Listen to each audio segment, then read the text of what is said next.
Hey everybody, this is Robert with RC Archery. In today's Tuesday's tip of the week, number 64, I'm going to give you us 3 tips on how to hold our bow arm steadier.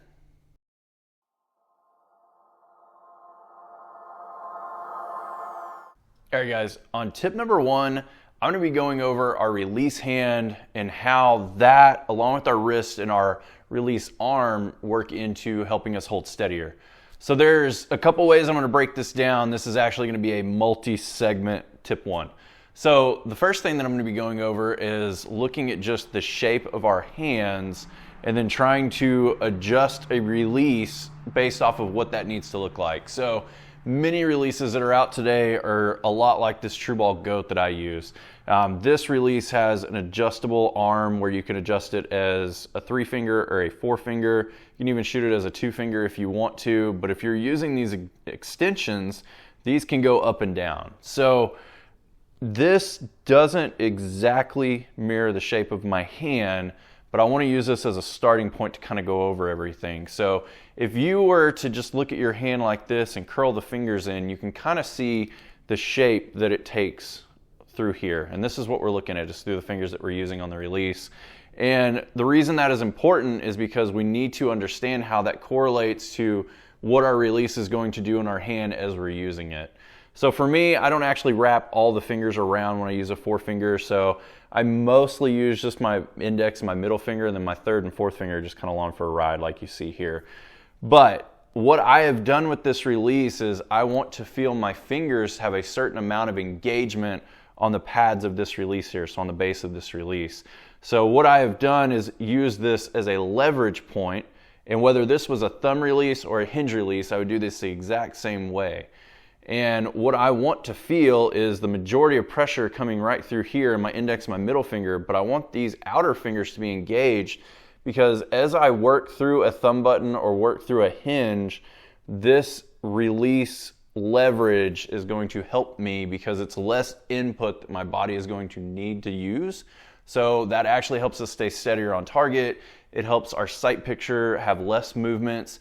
And later on in this first tip segment, it will explain as to how it helps relieve some of the pressures and some variances that we can have from shot to shot.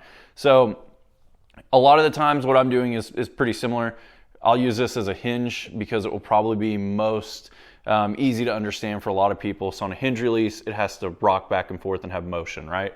So if we have a positive weight balance on this side of the release, and this side of the release has no weight on it at all, we're going to have to then force that release to move. And that forcing of that release to move actually creates some extra tension in the shot and some extra movement. So what we want to do is allow our outer fingers on the release to have some pre-loaded tension into it, and then to have this adjusted to where the leverage and the balance point there allows us to just naturally want to settle by rocking this release a little bit and kind of settle through doing this.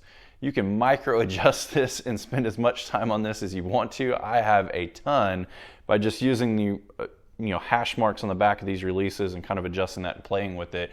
But use that as a way to help you work through that release and make that release work for you versus you having to force it to do something.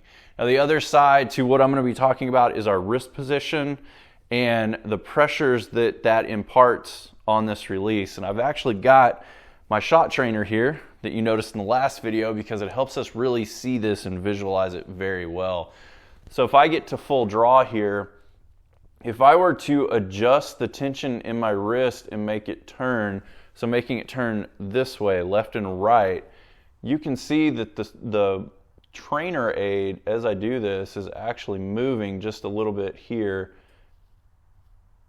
at the release. And what that's doing is it's creating, on a bow, it's making the string want to pull further away from our face or more into our face. Now obviously we don't want to have a lot of string tension and pressure running into our face. It's hard to replicate from one shot to the next, and it has to come away from that face to go downrange whenever we release the arrow. So we want to stay away from that by having a neutral wrist position to where it's not bent left and right like this and it's just straight. One, straight lines are easy to replicate, they're stronger, and they're easier to hold on target. And two, it helps us keep from having any variances left and right. Now, I know a lot of people will say, well, if you do that every shot, then it's fine. And I mean, while that may be true, we are not a robot. We will move from one shot to the next.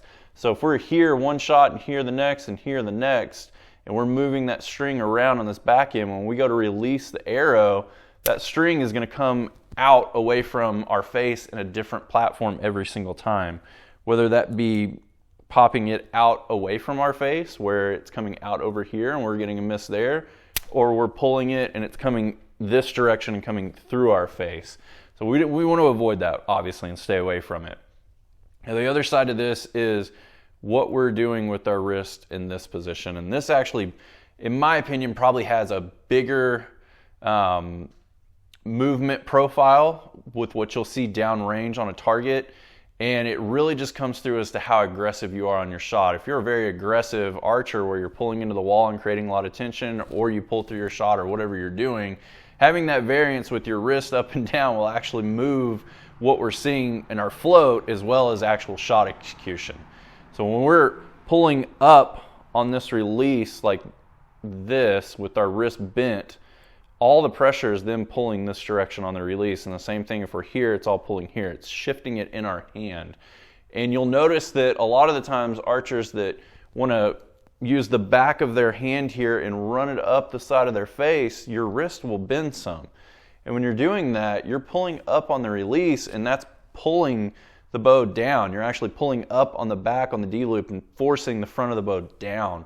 So you're creating some issues with your aim. The other thing that you can do is as you're coming through that shot, you're pulling up, or if you're the opposite and you're really cranked here, you're pulling down.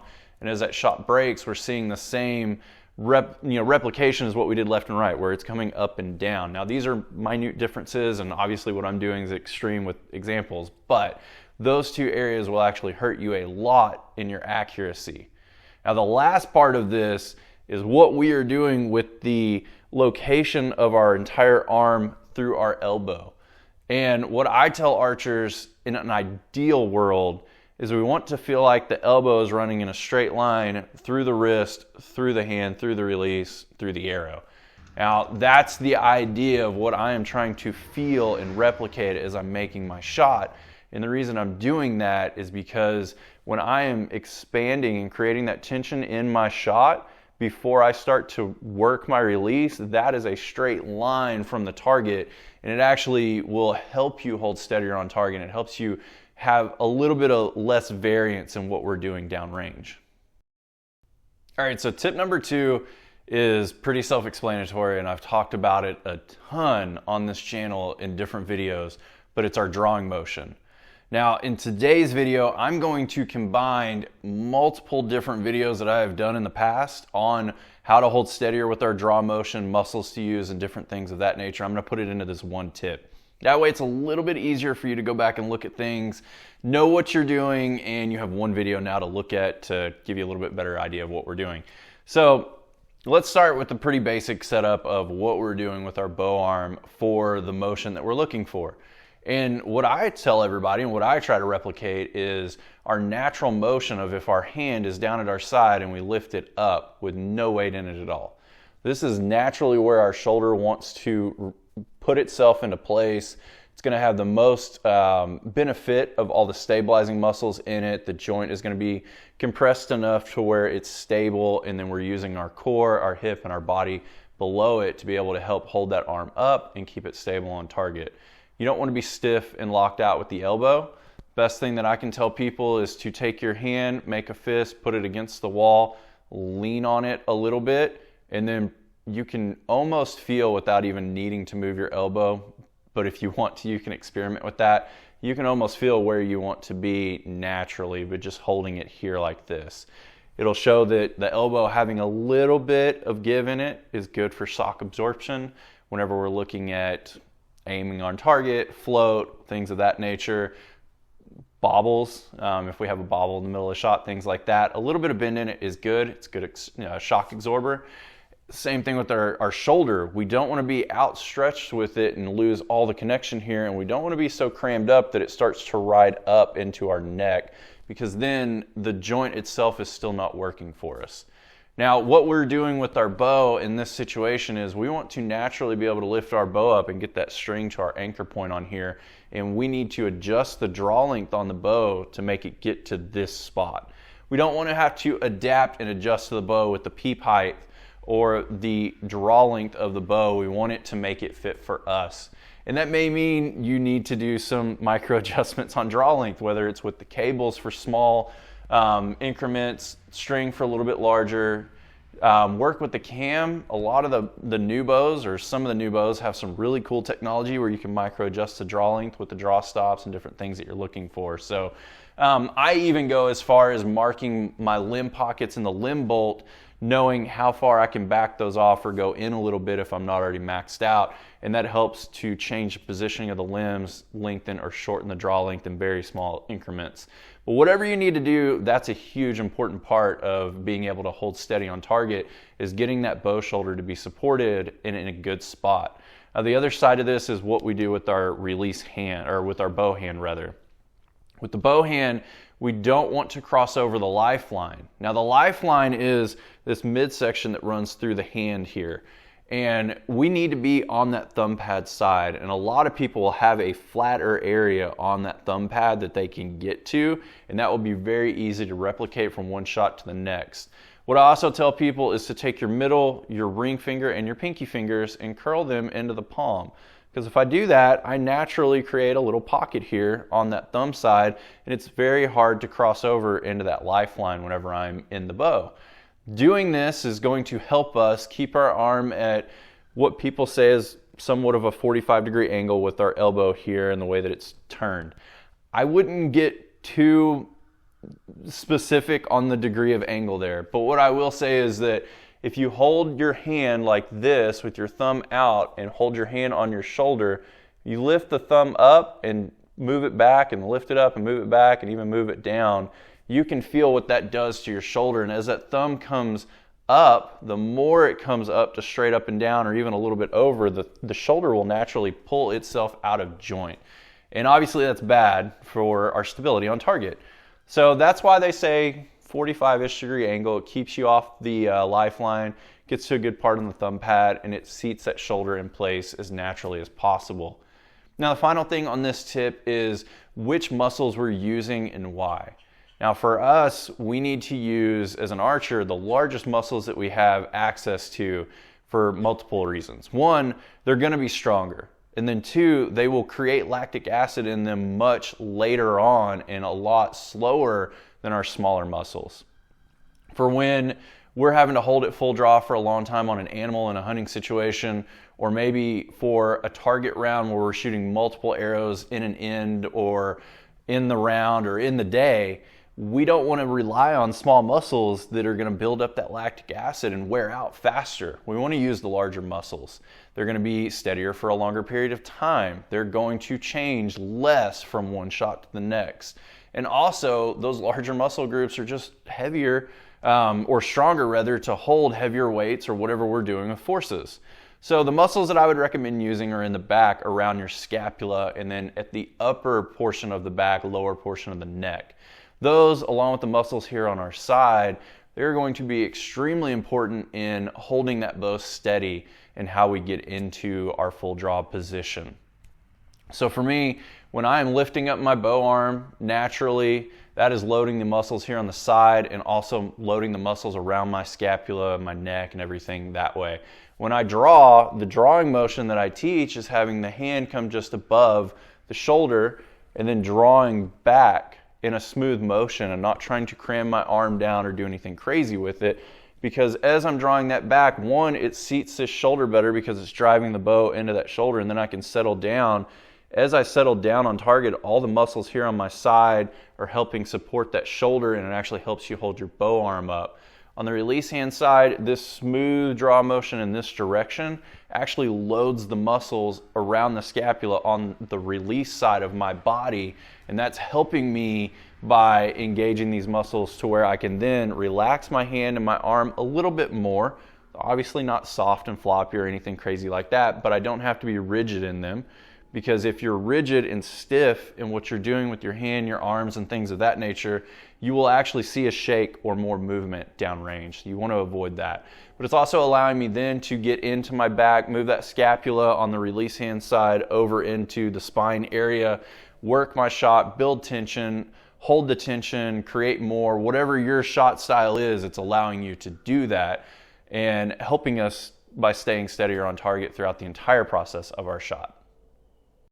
All right, tip number 3 today, and our final tip for this video, is talking about what we're looking at on the target and what we're doing with our float and our intentionality behind why we're doing what we're doing. So the easiest way that I can describe this is when you're looking at the target through your scope, through your pin, whatever you're using, your aiming reticle, you don't want to feel like you're over aiming and overemphasizing trying to stop every single bit of motion on target.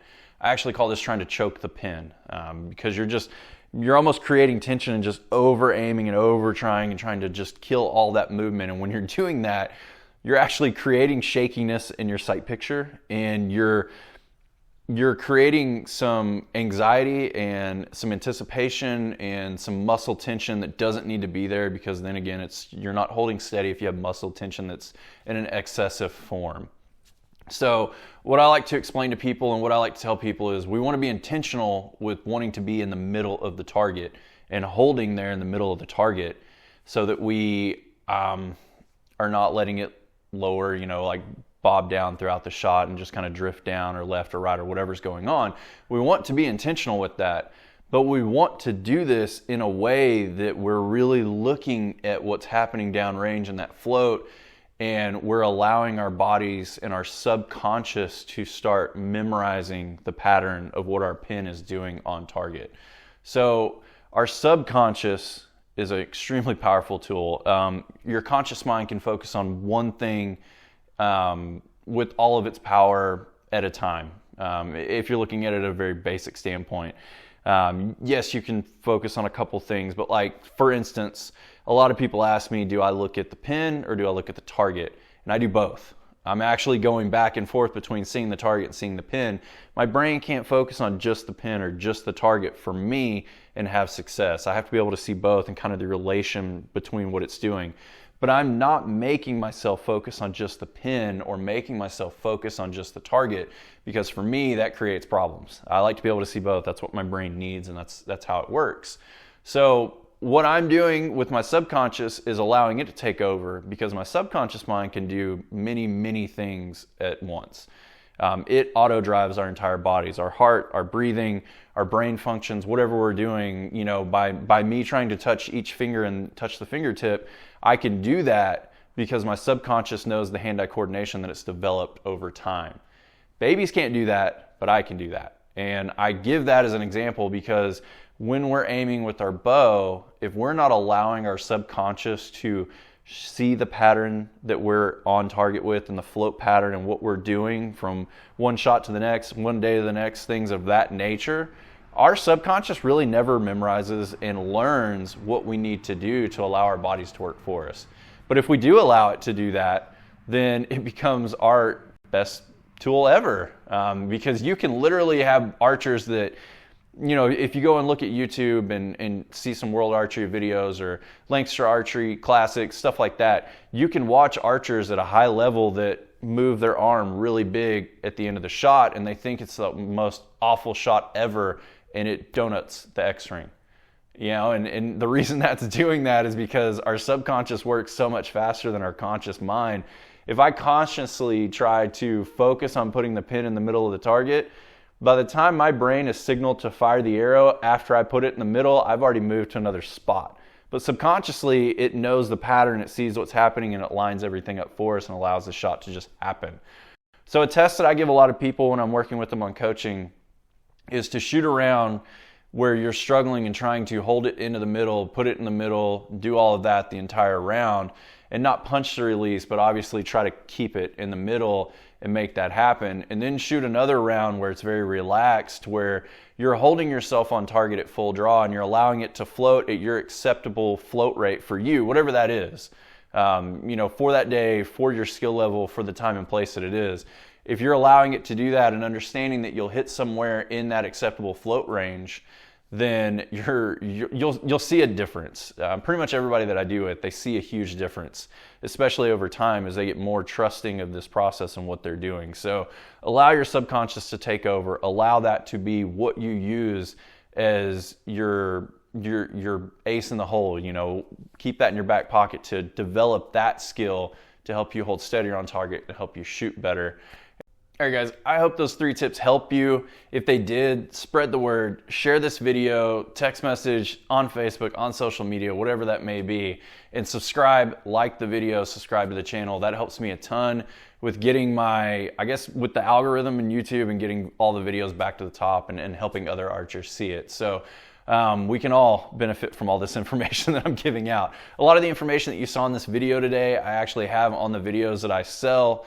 And there's even more information on those videos where I specialize in certain directions and things. But the idea behind this is I would like to give as much information as possible for you for free so that you can actually go out and be a better archer and shoot better and enjoy our sport, you know, even more, and go and help other people that you're in, you know, around or whatever you're doing. So it spreads the love throughout the community. But everybody, I hope you enjoy shooting after this video. You see some good out of it. If you have questions, throw them in the comments down below. I like to read those and get through those as often as possible to be able to help you out as much as I can.